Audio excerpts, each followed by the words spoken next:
മിശിഹായിൽ പ്രിയപ്പെട്ടവരെ, നമുക്കിന്ന് ലോത്തിനെയും കുടുംബത്തെയും കുറിച്ച് ചർച്ച ചെയ്യാം.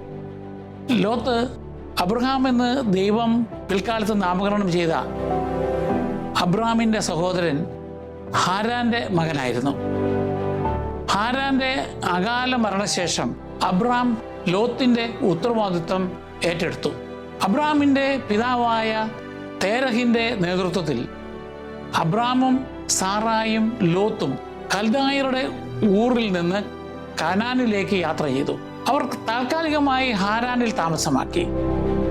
തേരഹ് മരിച്ചപ്പോൾ ദൈവകൽപ്പന പ്രകാരം അബ്രഹാം കാനാൻ ദേശത്തേക്ക് കുടിയേറിയപ്പോൾ ലോത്തും അവരോടൊപ്പം ഉണ്ടായിരുന്നു. ഉൽപ്പത്തി 12-ാം അധ്യായം 4-5 വാക്യങ്ങൾ. അങ്ങനെ അബ്രഹാമിന് ലഭിച്ച അനുഗ്രഹങ്ങളിലും പ്രതിസന്ധികളിലും ലോത്ത് പങ്കുചേർന്നു.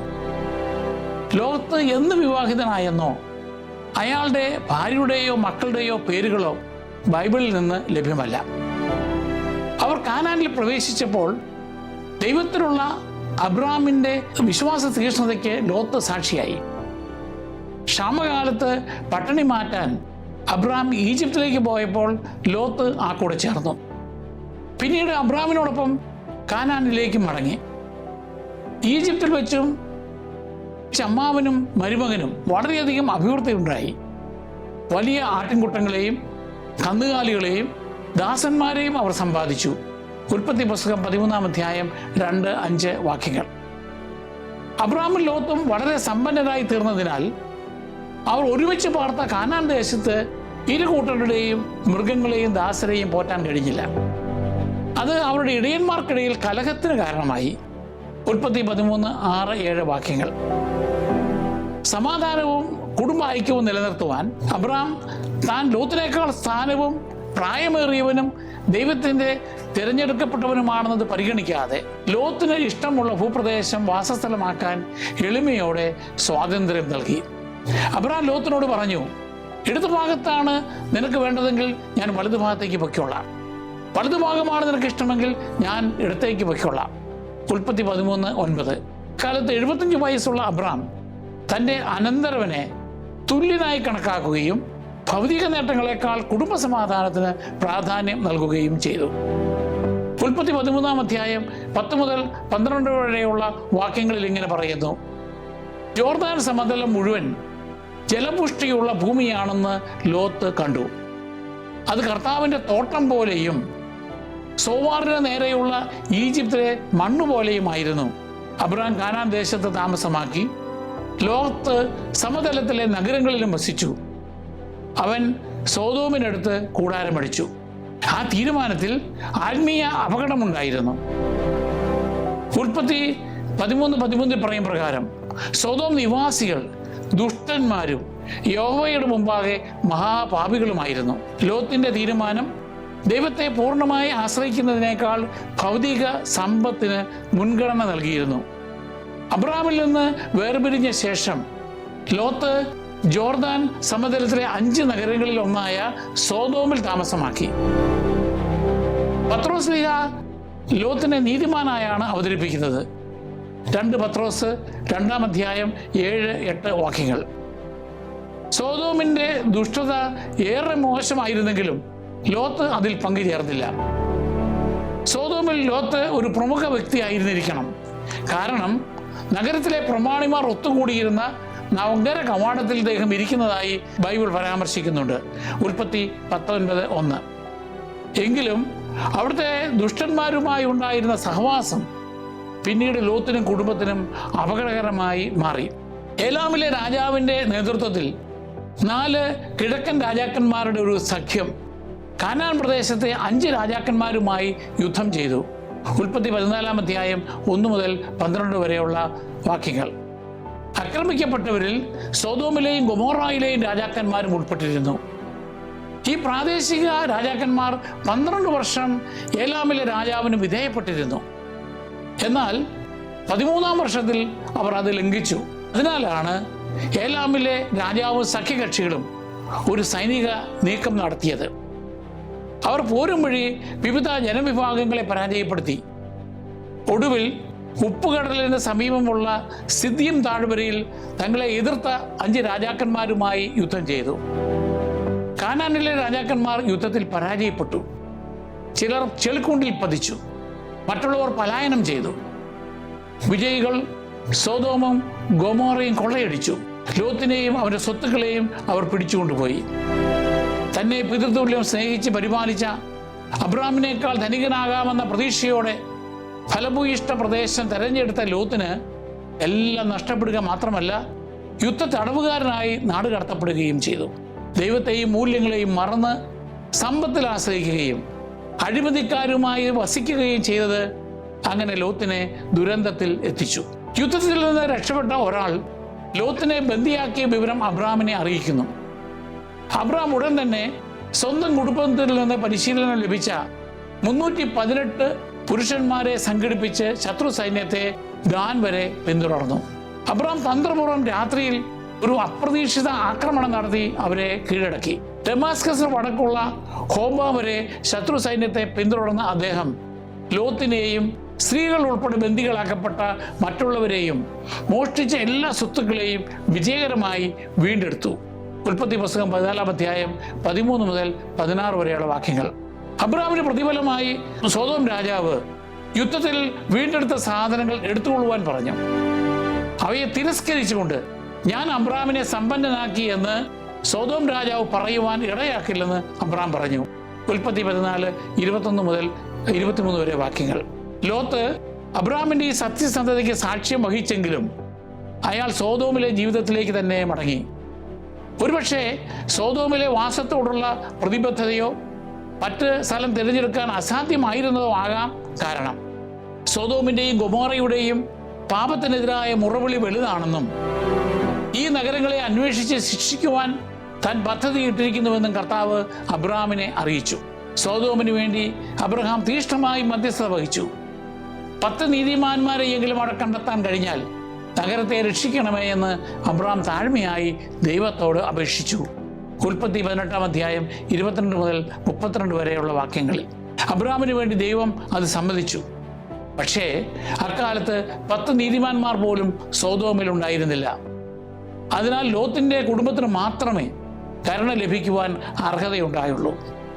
അങ്ങനെ ന്യായവിധി നടപ്പിലാക്കുന്നതിന് മുൻപ് ലോത്തിനെ രക്ഷിക്കാൻ ദൈവം 2 ദൂതന്മാരെ സൊദോമിലേക്ക് അയച്ചു.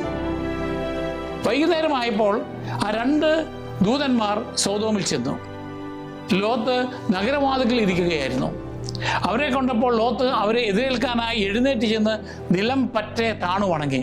ഉൽപ്പത്തി 19-ാം അധ്യായം 1-ാം വാക്യം. തൻ്റെ അമ്മാവനായ അബ്രഹാം ോട് കാണിച്ച അതേ ആദ്യ മര്യാദ ലോത്ത് ആ ദൂതരോട് കാണിച്ചു. രാത്രി മുഴുവൻ തൻ്റെ വീട്ടിൽ തങ്ങാൻ ലോത്ത് ആ ദൂതന്മാരെ നിർബന്ധിച്ചു.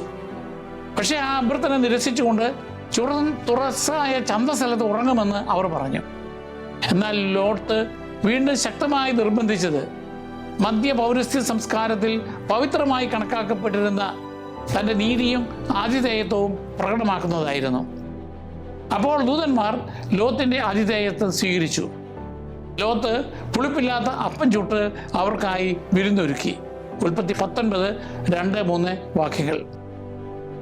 ലോത്തിനെ അനുസ്മരിച്ചുകൊണ്ട് ഹെബ്രായരുടെ പുസ്തകം 13-ാം അധ്യായം 2-ാം വാക്യത്തിൽ പറയുന്നു, ആദിത്യ മര്യാദ മറക്കരുത്, അതുവഴി ദൈവദൂതന്മാരെ അറിയാതെ സ്വീകരിച്ചവരുണ്ട്. അതുപോലെ ആദ്യകാല സഭാപിതാക്കന്മാരും ലോത്തിന്റെ ആദിത്യ മര്യാദയെ പ്രശംസിച്ചു.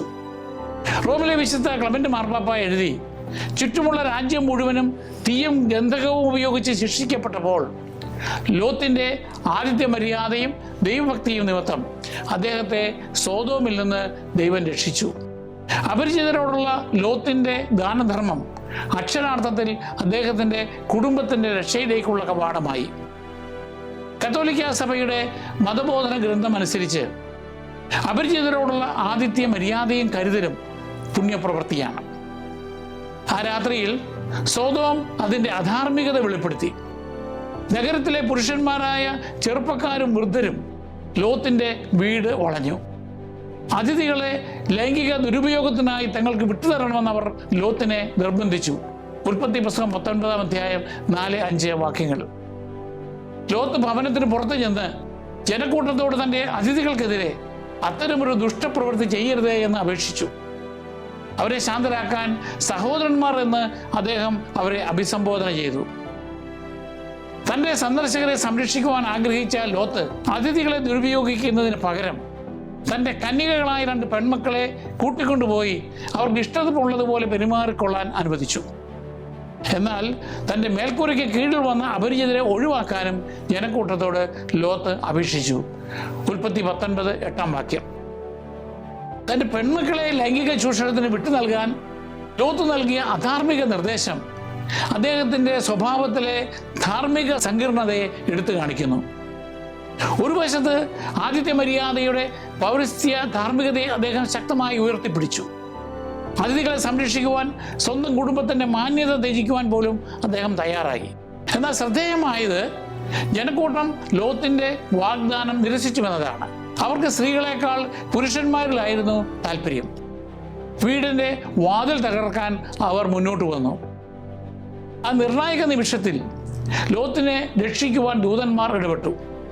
അവർ ലോത്തിനെ വീട്ടിലേക്ക് തിരികെ വലിച്ചുകൊണ്ടുപോയി വാതിൽ അടച്ചു. വാതിൽക്കൽ ഉണ്ടായിരുന്ന എല്ലാവരെയും അവർ അന്ധരാക്കി. അവർ വാതിൽ തപ്പിത്തടഞ്ഞു വലഞ്ഞു.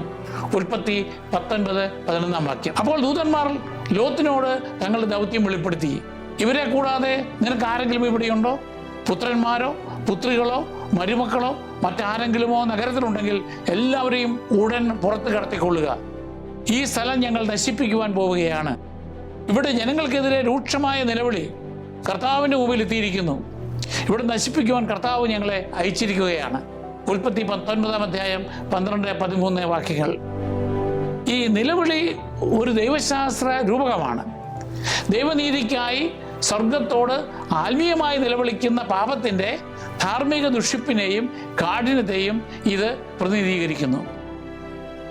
ലോത്ത് തൻ്റെ പുത്രിമാരുമായി വിവാഹ നിശ്ചയം ചെയ്തിരുന്ന യുവാക്കളോട് കർത്താവ് നഗരം നശിപ്പിക്കുമെന്നതിനാൽ അവിടെ വിട്ടുപോകാൻ മുന്നറിയിപ്പ് നൽകി. അവൻ തമാശ പറയുകയാണെന്നാണ് അവർ കരുതിയത്. ഉൽപ്പത്തി 14 വാക്യം. പുലർച്ചെയായപ്പോൾ നഗരത്തിൻ്റെ ശിക്ഷയിൽ നിന്ന് രക്ഷപ്പെടാൻ ഭാര്യയോടും പെൺമക്കളോടും കൂടെ വേഗത്തിൽ പോകാൻ ലോത്തിനോട് ദൂതന്മാർ ആവശ്യപ്പെട്ടു. വീടുൾപ്പെടെ എല്ലാം പെട്ടെന്ന് ഉപേക്ഷിക്കുവാനുള്ള ആഹ്വാനത്തിലെ നടുക്കം കൊണ്ടാകാം ലോത്ത് അപ്പോൾ മടിച്ചു നിന്നു. കർത്താവിന് അവരോട് ഉള്ള കരുണ നിമിത്തം ദൂതന്മാർ ലോത്തിനെയും ഭാര്യയെയും പെൺമക്കളെയും കൈകൾ പിടിച്ച് നഗരത്തിന് പുറത്തേക്ക് കൊണ്ടുപോയി അവരെ സുരക്ഷിത സ്ഥാനത്തേക്ക് നയിച്ചു. ഉൽപ്പത്തി 19 15-16 വാക്യങ്ങൾ. അവരെ പുറത്തു കൊണ്ടുചെന്ന് വിട്ടതിന് ശേഷം അവരിൽ ഒരുവൻ പറഞ്ഞു, ജീവൻ വേണമെങ്കിൽ ഓടിപ്പോവുക, പിന്തിരിഞ്ഞു നോക്കരുത്, താഴ്വരയിൽ എങ്ങും തങ്ങുകയും അരുത്, മലമുകളിൽ ഓടി രക്ഷപ്പെടുക, അല്ലെങ്കിൽ നിങ്ങൾ വെന്ത് നശിക്കും. ഉൽപ്പത്തി 19 17 വാക്യങ്ങൾ.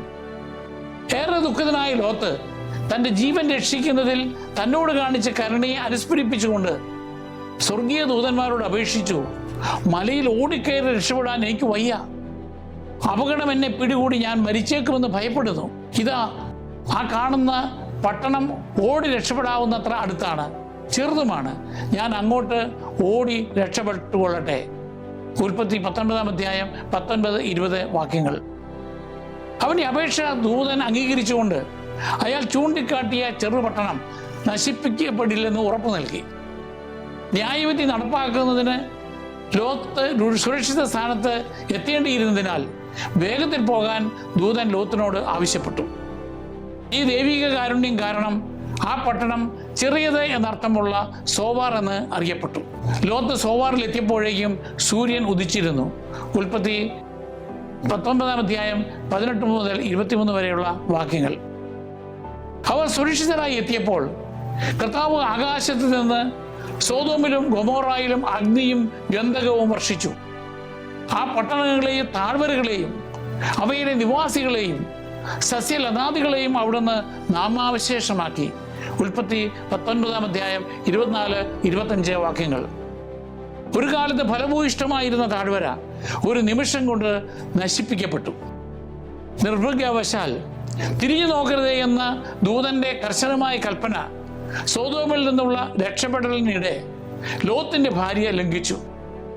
ഉൽപ്പത്തി 19:26 പറയുന്നു, ലോത്തിന്റെ ഭാര്യ അവന്റെ പിറകെ വരികയായിരുന്നു. അവൾ പിന്തിരിഞ്ഞു നോക്കിയത് കൊണ്ട് ഒരു ഉപ്പുതൂണായി തീർന്നു. ഇവയെല്ലാം അനുസ്മരിപ്പിച്ച് ജ്ഞാനത്തിന്റെ പുസ്തകം 10-ാം അധ്യായം 6-7 വാക്യങ്ങളിൽ പറയുന്നു, അധർമ്മികൾ നശിച്ചപ്പോൾ ജ്ഞാനം ഒരു നീതിമാനെ രക്ഷിച്ചു. പഞ്ചനഗരങ്ങളിൽ പതിച്ച അഗ്നിയിൽ നിന്ന് അവൻ രക്ഷപ്പെട്ടു. അവരുടെ ദുഷ്ടതയുടെ തെളിവ് ഇന്നും കാണാം. സദാ പുക ഉയരുന്ന ശൂന്യപ്രദേശം, കനിയാകാത്ത കായ്കൾ വഹിക്കുന്ന വൃക്ഷങ്ങൾ, അവിശ്വാസിയുടെ സ്മാരകമായ ഉപ്പുതൂൺ. ലോത്തിന്റെ ഭാര്യയുടെ നാടകീയ ശിക്ഷ അന്നു മുതൽ മതപരമായ ഭാവനകൾക്ക് വിധേയമായി. ദൈവിക വിധി നടപ്പിലാക്കുമ്പോൾ പോലും അവൾ കാണിച്ചത് മനഃപൂർവമായ വിശ്വാസമില്ലായ്മയും ചെറുത്തു നിൽപ്പുമായിരുന്നു. ഉപ്പുതൂണായി അവൾ രൂപാന്തരപ്പെട്ടത് ഒരു അമാനുഷിക ശിക്ഷ മാത്രമല്ല, അവിശ്വാസത്തിൻ്റെയും അനുസരണക്കേടിൻ്റെയും ശാശ്വത സ്മാരകം കൂടിയാണ്. ദൈവം ഒരാളെ മാനസാന്തരത്തിലേക്ക് വിളിക്കുമ്പോൾ പഴയ ബന്ധങ്ങളിലേക്ക് മടങ്ങരുതെന്നുള്ളതിന് മുന്നറിയിപ്പായി ലോത്തിന്റെ ഭാര്യയെ ഓർക്കുക എന്ന് ഈശോ തൻ്റെ ശിഷ്യന്മാരോട് നിർദ്ദേശിച്ചു.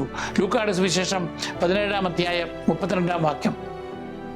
കത്തോലിക്ക വ്യാഖ്യാനം അനുസരിച്ച് ലോത്തിന്റെ ഭാര്യയുടെ ശിക്ഷ അവളുടെ മുൻകാല ജീവിതത്തോടുള്ള ആസക്തിയുടെയോ അതിൽ നിന്ന് പൂർണ്ണമായും വിട്ടുനിൽക്കാനുള്ള അവളുടെ വൈമനസ്യത്തിൻ്റെയോ ഫലമാണ്. ദൈവത്തിന് വേണ്ടി തീരുമാനിക്കുമ്പോൾ നാം പകുതി മനസ്സോടെ ഇരിക്കരുതെന്ന് മതബോധന ഗ്രന്ഥം പഠിപ്പിക്കുന്നു. ദൈവത്തിൻ്റെ ന്യായവിധിയിൽ നിന്ന് ഓടിപ്പോകുമ്പോൾ പാപത്തിൽ പറ്റിപ്പിടിക്കുവാൻ ശ്രമിക്കുന്ന വിഭജിത ഹൃദയത്തിൻ്റെ ആപത്തിനെ ലോത്തിന്റെ ഭാര്യ പ്രതിനിധീകരിക്കുന്നു.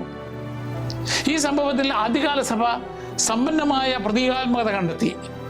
റോമിലെ വിശുദ്ധ ക്ലെമന്റ് ലോത്തിന്റെ ഭാര്യയെ എല്ലാ ഇരട്ട മനസ്സുകൾക്കും ഒരു ഉദാഹരണമായി വിശേഷിപ്പിച്ചു. സോദോമിന്റെ പാപകരമായ ലോകത്തെ ഉപേക്ഷിക്കാൻ കഴിയാത്ത ഒരാളുടെ ആത്മീയ മരണത്തിന്റെ അടയാളമാണ് ഉപ്പുതൂൺ. ലോത്തിന്റെ ഭാര്യയെക്കുറിച്ച് വിവിധ പാരമ്പര്യങ്ങളും കെട്ടുകഥകളും ഉയർന്നു വന്നു. പുരാതന കാലത്തെ ജൂത ക്രിസ്ത്യൻ സ്രോതസ്സുകൾ അവളുടെ ഉപ്പുതൂൺ വർഷങ്ങളോളം നിലനിന്നിരുന്നുവെന്ന് പറയുന്നു. 1-ാം നൂറ്റാണ്ടിലെ ചരിത്രകാരനായ ഫ്ലേവിയസ് ജോസീഫിസ് സ്വന്തം കണ്ണുകളാൽ ഉപ്പുതൂൺ കണ്ടതായി റിപ്പോർട്ട് ചെയ്തു. പുരാവസ്തുക്കൾ 1:11-4. ക്ലെമന്റ്, ലിയോൺസിലെ സെന്റ് ഐറേനിയസ് തുടങ്ങിയ സഭാപിതാക്കന്മാരും അത് തങ്ങളുടെ കാലത്ത് നിലനിൽക്കുന്നതായി പരാമർശിച്ചു. ആ തൂൺ അക്ഷരാർത്ഥത്തിൽ നിലനിന്നാലും ഇല്ലെങ്കിലും പാപത്തിലേക്ക് പിന്തിരിയുവാനുള്ള പ്രലോഭനത്തിനെതിരായുള്ള മുന്നറിയിപ്പായി അത് തുടരുന്നു. ലോത്തും അദ്ദേഹത്തിന്റെ 2 പെൺമക്കളും ലോത്തിന്റെ മധ്യസ്ഥതയാൽ സംരക്ഷിക്കപ്പെട്ട സോവാർ പട്ടണത്തിൽ അഭയം തേടിയെങ്കിലും അവരുടെ ചുറ്റുപാടുകളുടെ നാശം കണ്ടതിന് ശേഷം സോവാറിൽ തുടരുവാൻ ലോത്തിന് ഭയമായി. കൂടുതൽ ദുരന്തം സംഭവിക്കാതിരിക്കാൻ തൻ്റെ പെൺമക്കളോടൊപ്പം പട്ടണം വിടാൻ അദ്ദേഹം തീരുമാനിച്ചു. അവർ അവിടെ നിന്ന് താമസം മാറ്റി ഒരു പർവ്വത ഗുഹയിൽ താമസമാക്കി. ഉൽപ്പത്തി 19:30. സോദോമിൽ വെച്ച് പ്രതിശ്രുത വരന്മാർ മരിച്ചതിനാൽ ലോത്തിന്റെ പെൺമക്കൾ ഒരു കടുത്ത പ്രതിസന്ധി നേരിട്ടു. തങ്ങളാണ് കുടുംബത്തിലെ അവസാനത്തെ ആളുകളെന്നും തങ്ങളുടെ കുടുംബ പരമ്പര തങ്ങളുടെ അന്ത്യത്തോടെ ഇല്ലാതാകുമെന്നും അവർ കരുതി. ദൈവത്തിൽ വിശ്വസിക്കുന്നതിനോ മറ്റെന്തെങ്കിലും പരിഹാരം നേടുന്നതിനോ പകരം അവർ ഒരു അധാർമിക പദ്ധതിയിലേക്ക് തിരിഞ്ഞു. ആ 2 യുവതികൾ അവരുടെ പിതാവിൽ നിന്ന് കുട്ടികളെ ജനിപ്പിച്ചുകൊണ്ട് അവരുടെ കുടുംബ പരമ്പര സംരക്ഷിക്കുവാൻ തീരുമാനിച്ചു. തുടർച്ചയായ 2 രാത്രികളിൽ പെൺമക്കൾ അവരുടെ വൃദ്ധനായ പിതാവിനെ വീഞ്ഞു കുടിപ്പിച്ചു. തുടർന്ന് ഓരോരുത്തരും മദ്യപിച്ച് പിതാവ് അറിയാതെ അവനോടൊപ്പം ശയിച്ചു. ഉൽപ്പത്തി 19-ാം അധ്യായം 31 മുതൽ 35 വരെ വാക്കുകൾ. എന്നാൽ എന്താണ് സംഭവിക്കുന്നതെന്ന് ലോത്തിന് അറിയില്ലായിരുന്നു. ഉൽപ്പത്തി 19, 33, 35 വാക്യങ്ങൾ. ഈ അവിഹിത ബന്ധത്തിൽ നിന്ന് 2 പെൺമക്കളും ഗർഭിണികളായി. ഈ വിവരണം നമ്മെ ഗൗരവമേറിയ ഒരു സത്യം പഠിപ്പിക്കുന്നു. മദ്യപാനം ഇച്ഛാശക്തിയെയും ധാർമ്മികതയെയും ദുർബലപ്പെടുത്തുകയും ഗുരുതരമായ പാപത്തിലേക്ക് നയിക്കുകയും ചെയ്യുന്നു. പൗലോസ്ലീഹ നമുക്ക് മുന്നറിയിപ്പ് നൽകുന്നു. നിങ്ങൾ വീഞ്ഞു കുടിച്ച് ഉന്മത്തരാകരുത്, അതിൽ ദുരാസക്തിയുണ്ട്, മറിച്ച് ആത്മാവിനാൽ പൂരിതരാകുവിൻ. എഫേസ്യർ 5:18. കാലക്രമേണ ലോത്തിന്റെ പെൺമക്കൾ ഓരോ ആൺകുട്ടിയെ പ്രസവിച്ചു. മൂത്ത മകൾ തൻ്റെ മകന് അവൻ്റെ ഉത്ഭവത്തെ സൂചിപ്പിച്ചുകൊണ്ട് ഹെബ്രായ ഭാഷയിൽ അച്ഛനിൽ നിന്ന് എന്നർത്ഥം വരുന്ന മോവാബ് എന്ന് പേരിട്ടു. ഇളയ മകൾ തൻ്റെ മകന് എൻ്റെ ബന്ധുവിൻ്റെ മകൻ അല്ലെങ്കിൽ എൻ്റെ ജനത്തിൻ്റെ മകൻ എന്നർത്ഥം വരുന്ന ബെൻ ആമി എന്ന് പേരിട്ടു. കാരണം അവനും അവളുടെ പിതാവ് വഴി ജനിച്ചതാണെന്ന അർത്ഥത്തിലായിരുന്നു അത്. ഈ രണ്ട് ആൺകുട്ടികളും മൊവാബിയർ, അമ്മോന്യർ എന്ന രണ്ട് ജനതകളുടെ പൂർവ്വപിതാക്കളായി. ഉൽപ്പത്തി 19, 37, 38 വാക്യങ്ങൾ. പാപത്തിൻ്റെ ദുഷിച്ച അന്തരീക്ഷത്തിൽ ജീവിക്കുന്നതിൻ്റെ അപകടങ്ങളാണ് ലോത്തിൻ്റെയും പുത്രിമാരുടെയും സംഭവത്തിലൂടെ സഭ കാണുന്നത്. ലോത്തിൻ്റെ തിരഞ്ഞെടുപ്പുകൾ അവൻ്റെ കുടുംബത്തെ സോദോമിൻ്റെ തിന്മയ്ക്ക് വിധേയമാക്കി. ആ സംസ്കാരത്തിൽ വളർന്ന അവൻ്റെ പെൺമക്കൾ ദൈവാശ്രയമില്ലാതെ ഗുരുതരമായ പാപം ചെയ്തു. ഭൗതിക നേട്ടങ്ങൾ ഉപേക്ഷിക്കേണ്ടി വന്നാലും തിന്മയുടെ സാഹചര്യങ്ങൾ നാം ഉപേക്ഷിക്കണമെന്ന് ഇവ നമ്മെ പഠിപ്പിക്കുന്നു. മോവാബിയ, അമ്മോന്യ ജനതകൾ ജോർദാൻ നദിയുടെ കിഴക്ക്, അതായത് ഇപ്പോഴത്തെ ജോർദാനിൽ താമസമാക്കി. ലോത്തിൻ്റെ പിൻഗാമികൾ ഇസ്രായേലിൻ്റെ ബന്ധുക്കളായി കണക്കാക്കപ്പെട്ടിരുന്നു. ദൈവം ആദ്യം അവർക്ക് സ്വന്തം ദേശങ്ങൾ നൽകുകയും ഇസ്രായേലിനോട് അവരെ ഉപദ്രവിക്കരുതെന്ന് നിർദ്ദേശിക്കുകയും ചെയ്യുന്നു. നിയമാവർത്തന പുസ്തകം 2-ാം അധ്യായം 9, 19 വാക്യങ്ങൾ. എങ്കിലും മൊവാബിയരും അമ്മോന്യരും പലപ്പോഴും ഇസ്രായേലിന്റെ ശത്രുക്കളായി മാറുകയും അവർക്കെതിരെ യുദ്ധം ചെയ്യുകയും ചെയ്തു. അവരുടെ ഉത്ഭവം യഹൂദ നിയമത്തിന് എതിരായിരുന്നതിനാൽ അവരെ ഇസ്രായേലിയർ തങ്ങളുടെ കൂട്ടായ്മയിൽ നിന്ന് ഒഴിവാക്കി. നിയമാവർത്തന പുസ്തകം 23-ാം അധ്യായം 3-ാം വാക്യം. കാലക്രമേണ അവരെ പുറജാതിക്കാരായി കണ്ടു. ഉൽപ്പത്തിയുടെ തുടക്കത്തിൽ ലോത്തും അബ്രഹാമും വേർപിരിഞ്ഞെങ്കിലും അവരുടെ കുടുംബ പരമ്പരകൾ ദൈവത്തിൻ്റെ കരുതൽ വഴി ശ്രദ്ധേയമായ രീതിയിൽ വീണ്ടും ഒന്നിച്ചു. ലോത്തിൻ്റെ പിൻഗാമിയും മൊവാബിയ സ്ത്രീയുമായ റൂത്ത് അബ്രഹാമിൻ്റെ വംശത്തിൽ നിന്നുള്ള യഹൂദനായ ബോവാവസിനെ വിവാഹം ചെയ്തു. ഈ ബന്ധം ലോത്തിൻ്റെ പിൻഗാമികളെ അബ്രഹാമിൻ്റെ കുടുംബത്തിലേക്ക് തിരികെ കൊണ്ടുവന്നു. ഇത് ദാവീദ് രാജാവിൻ്റെ ജനനത്തിലേക്കും ഒടുവിൽ യേശുക്രിസ്തുവിലേക്ക് നയിച്ചു. മത്തായിയുടെ സുവിശേഷം 1-ാം അധ്യായം 5-ാം വാക്യം. അതുപോലെ അമ്മോന്യ രാജകുമാരിയായ നാമ സോളമൻ രാജാവിനെ വിവാഹം കഴിക്കുകയും റഹോബോവാമിൻ്റെ അമ്മയാവുകയും ചെയ്ത് ദാവീദിൻ്റെ രാജവംശത്തിൽ ചേർന്നു. രാജാക്കന്മാരുടെ 1-ാം പുസ്തകം 14-ാം അധ്യായം 21-ാം വാക്യം. മോവാബിയരും അമ്മോന്യരും ഇസ്രായേലിൻ്റെ ശത്രുക്കളായിരുന്നുവെങ്കിലും ദൈവം പിന്നീട് പ്രവാചകന്മാരിലൂടെ അവരെ പുനഃസ്ഥാപനം വാഗ്ദാനം ചെയ്തു. ജെറമ്യായുടെ പുസ്തകം 48, 49 അധ്യായങ്ങൾ. ഒരിക്കൽ പുറത്തുള്ളവരായി കണക്കാക്കപ്പെട്ടവരെ പോലും വീണ്ടെടുപ്പിൻ്റെ പദ്ധതിയിൽ ദൈവം ഉൾപ്പെടുത്തുമെന്ന് ഇത് കാണിക്കുന്നു. ഈശോയുടെ രക്ഷാപദ്ധതിയിൽ അത് പൂർത്തിയാവുകയും ചെയ്യുന്നു. ലോത്തിൻ്റെയും കുടുംബത്തിൻ്റെയും കഥയിൽ നിന്ന് നമുക്ക് ചില പാഠങ്ങൾ, ചില സന്ദേശങ്ങൾ നൽകുന്നുണ്ട്. ഒന്ന്, അത്യാഗ്രഹം വിനാശവും വിശ്വാസം അനുഗ്രഹവും കൊണ്ടുവരുന്നു. ലോത്ത് അത്യാഗ്രഹത്താൽ സോദോം എന്ന സമൃദ്ധമായ ദേശം തിരഞ്ഞെടുത്തു. അതിൻ്റെ ധാർമ്മിക അപകടങ്ങൾ തിരിച്ചറിയാതെ സമ്പത്ത് നേടി. ഒടുവിൽ അവൻ്റെ വീട്, സ്വത്തുക്കൾ, ഭാര്യ, ധാർമ്മികത എല്ലാം നഷ്ടപ്പെട്ടു. ഇതിൽ നിന്ന് വ്യത്യസ്തമായി ദൈവത്തിൻ്റെ കരുതലിൽ വിശ്വസിച്ച അബ്രഹാം സമൃദ്ധമായി അനുഗ്രഹിക്കപ്പെട്ടു. യഥാർത്ഥ അഭിവൃദ്ധി ലൗകിക ലാഭം നേടുന്നതിലൂടെ അല്ല, മറിച്ച് വിശ്വാസത്തിലും നീതിയിലും വ്യാപരിക്കുന്നതിലൂടെയാണെന്ന് നമ്മളെ ഇത് പഠിപ്പിക്കുന്നു. 2, ദൈവത്തിൻ്റെ കരുണ നീതിമാന്മാരിലേക്ക് എത്തിച്ചേരുന്നു. ദുഷിച്ചവർ ലോകത്തിൽ പോലും ദൈവം ലോത്തിനെ ഉപേക്ഷിച്ചില്ല. അവൻ്റെ ആതിഥ്യമര്യാദയും വിശ്വാസവും ദൈവരക്ഷയ്ക്കുള്ള വഴി തുറന്നു. ഇരുണ്ട സ്ഥലങ്ങളിൽ പോലും നീതിയോടെ ജീവിക്കാനുള്ള ആത്മാർത്ഥ ശ്രമങ്ങളെ ദൈവം ബഹുമാനിക്കുന്നു. 3, പാപത്തോടുള്ള ആസക്തി വിനാശകരമാണ്. ന്യായവിധി സമയത്തും ദൈവകൽപ്പനയെ അവഗണിച്ച് തിന്മയിലേക്ക് തിരിഞ്ഞു നോക്കിയ ലോത്തിൻ്റെ ഭാര്യ വിഭജിത ഹൃദയത്തിൻ്റെ പ്രതീകമാണ്. ആത്മീയ അനിശ്ചിതത്വവും പാപാധിഷ്ഠിതമായ ഭൂതകാലത്തോട് പറ്റി നിൽക്കുന്നതും ദൈവമൊരുക്കിയ ഭാവിയെ നമുക്ക് നഷ്ടപ്പെടുത്തുമെന്ന് അവളുടെ ശിക്ഷ നമ്മെ മുന്നറിയിപ്പ് നൽകുന്നു. 4, പാപികളുടെ തലമുറകളെ ദൈവത്തിന് വീണ്ടെടുക്കുവാൻ കഴിയും. മോവാബും അമ്മോന്യരും പാപത്തിലൂടെയാണ് ആരംഭിച്ചത് എങ്കിലും ദൈവത്തിൻ്റെ കരുതൽ വീണ്ടെടുപ്പ് കൊണ്ടുവന്നു. മോവാബിയ സ്ത്രീയായ റൂത്തും അമ്മോനിയായ നാമായും ദാവീദിൻ്റെയും യേശുവിൻ്റെയും വംശപരമ്പരയിൽ ഇടം തേടി. മനുഷ്യൻ്റെ പരാജയങ്ങളിൽ നിന്ന് പോലും ദൈവത്തിന് കൃപ കൊണ്ടുവരാൻ കഴിയുമെന്ന് ഇത് കാണിച്ചു തരുന്നു. നമുക്കൊരു പ്രാർത്ഥനയോടെ അവസാനിപ്പിക്കാം. സ്വർഗസ്ഥനായ പിതാവേ, കരുണയുടെയും നീതിയുടെയും ദൈവമേ, ലോത്തിൻ്റെ കഥയിലൂടെ അങ്ങ് ഞങ്ങൾക്ക് നൽകുന്ന പാഠങ്ങൾക്ക് നന്ദി പറയുന്നു.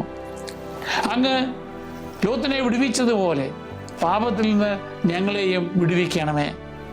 ലോത്തിൻ്റെ ഭാര്യയെപ്പോലെ പാപസാഹചര്യങ്ങളിലേക്ക് പിന്തിരിഞ്ഞു നോക്കാതെ അങ്ങിൽ പൂർണ്ണമായി വിശ്വസിക്കുവാനും ആശ്രയിക്കുവാനും ഞങ്ങളെ സഹായിക്കണമേ.